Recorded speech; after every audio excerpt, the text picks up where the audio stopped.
Everyone. My name is Emma, and I'm an anthropology student at Uppsala University in Sweden. As the technical genius I am, I couldn't really figure out how to share my screen and also put myself in a bigger frame. So I hope it's okay that you look at the presentation instead of my face here. I recently finished my bachelor's thesis where I have positioned the subject of Eurovision within political anthropological scholarship.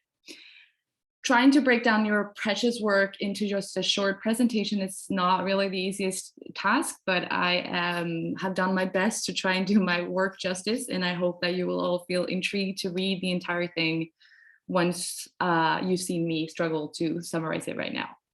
So theorizing the stage of Eurovision Song Contest as political engagement, a peace project that evolved into an arena for political propaganda. While you may have heard it before, examining Eurovision as a political phenomenon is not really a revolutionary discovery. Eurovision is essentially about political storytelling that illuminates the dichotomies between collaboration and resistance, Europeanist aspirations versus nationalistic objectives, the democratic against the totalitarian, the good and the bad. Discussions relating to the power struggles between East and West, where forces compete for geopolitical influence, has arguably always been a hot topic, but maybe now more than ever.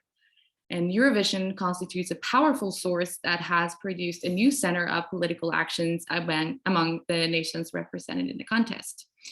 So what I have done is not primarily focusing on the nations that are competing, but rather look at Eurovision itself as the power holder, the discourse controller, and the pan-European identity creator.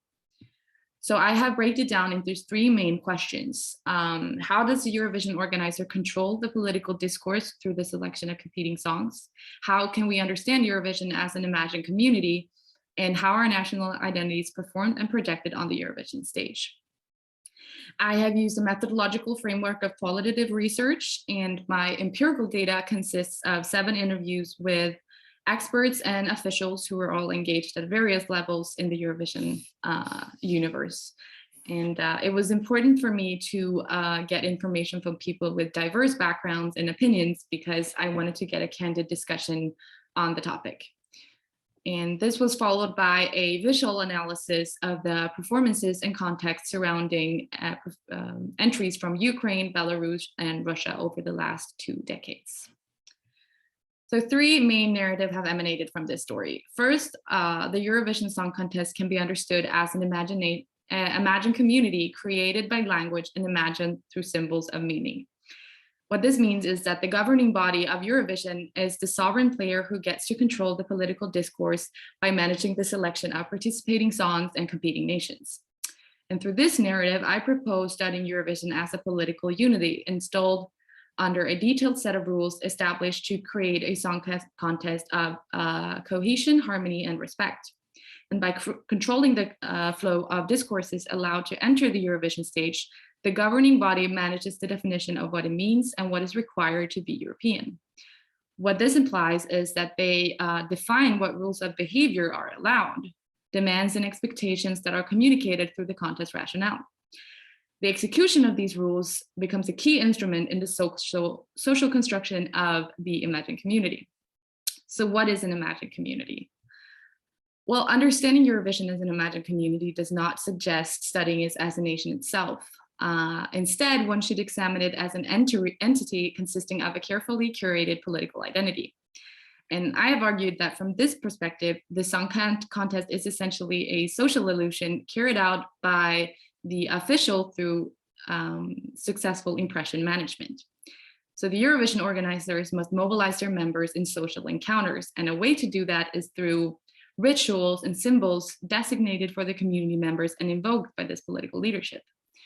This is essentially a system of reciprocity, where the relationship is built on an agreement that is favorable to the Eurovision establishment and maintenance of the contest.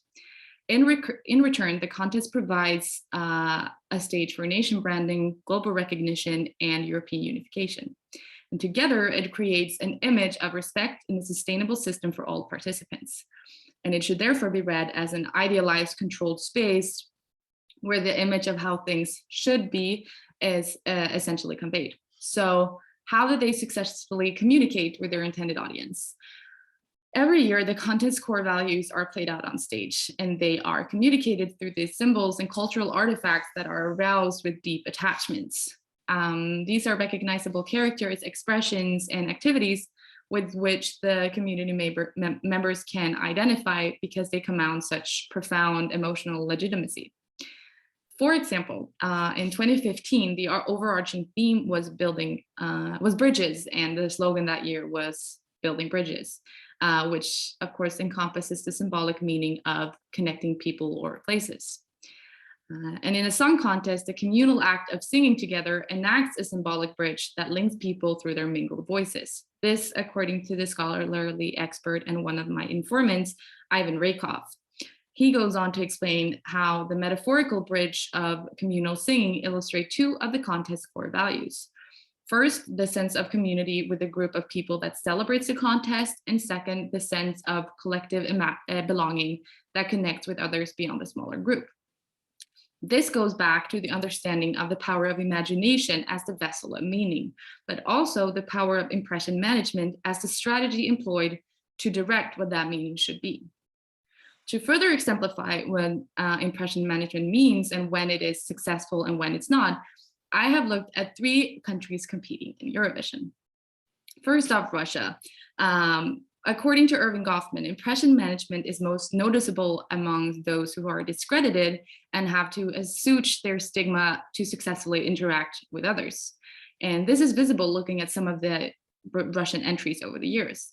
With the right clothing, expressions, and item, a well thought out strategy is planned out to convey a certain impression to the audience.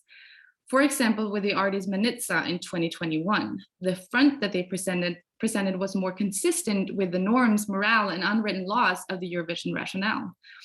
And here one can see a controlled front created to convince the audience of the appearance. And in an attempt to promote a peaceful, inclusive, and pluralistic image of Russia, they were masquerading behind Manitsa. So she should therefore be studied as somewhat of a projected character controlled by the Russian state. As for the case of Ukraine, there are multiple examples to choose from, but what I am essentially trying to say here is that there are songs here that must be understood as the ground for the investigation of the flow and counterflow of discourses circulating in the Eurovision atmosphere. For example, when Ukraine won in 2016, the dominant narrative and the desired narrative was the one pronounced by Ukraine, and more so it was controlled and affirmed by the Eurovision officials who provided them with the stage. The Ukrainian delegation was allowed to choreograph their story because the performance corresponded to the current political climate, trends, and the values that are promoted in Eurovision. And through their front stage performance, they were allowed to present their version of reality to the audience. And looking at the power asymmetry between Russia and Ukraine, this could presumably not have been done using traditional hard power politics. As for the case of Belarus, and in particular the songs that were disqualified in 2021, these should be regarded as vehicles utilized by the Belarusian state to convey its ideological narrative through carefully choreographed performances and management of national identities. Long sentence. It is an example of what happens when someone goes against these norms and values set on this particular stage. Most of the time, people seek to meet society's expectations and act accordingly in order to convey a compelling front. The impression management strategy is only successful when a performance resonates with the intended audience. As for the case of Belarus, the front that they presented proved not to match that of the public or the organizers, which was evident looking at the backlash it received and the disqualification that followed. So the contest is an active thing that needs to be examined from different angles.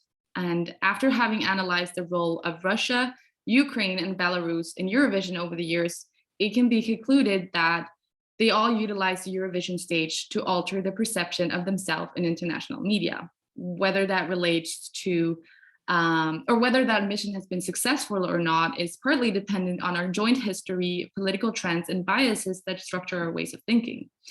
The entries examined in this illustrate how certain norms have developed as common sense rules that systematically advantages certain nations while disadvantaging others.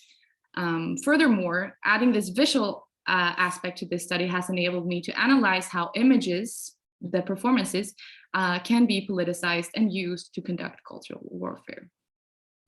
I hope this was somewhat understandable. And if you have any questions, you can always contact me. Take care.